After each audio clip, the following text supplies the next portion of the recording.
İşimiz normaldir ama biraz ucuz tutuyorlar. Yani yevmiye biraz az veriyorlar.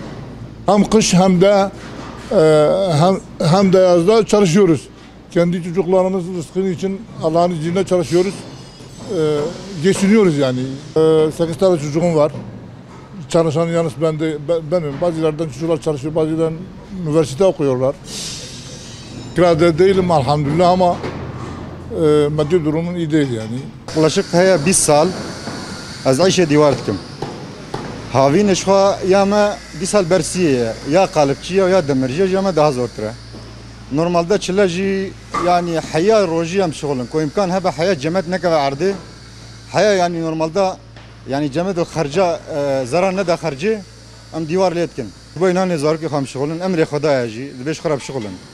Debe sebebi kin be sebebil ve ca'd el be kısmet ilmen. يومية والله كويمة يا بطمان يعني نورمال دا يومية جرك أفيجا كيمي 500 600 نينبا يا أستاذ 650 400 يا عشيج دور 650 600 يعني بشتي يلباشي الله أعلم يعني كيمي 500 كاس ناشول يا ديوارجي ya عشيج 650. Kalbi işi yapıyoruz.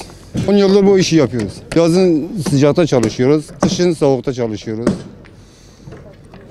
Çocukları için rızkı için çalışıyoruz. 4 çocuğum var. Günlük 400 alıyoruz. Valla azdır. Bu sıkıntı da azdır. Zorluktur. O tehlikelidir. Çocuklarımızın rızkı için çalışıyoruz.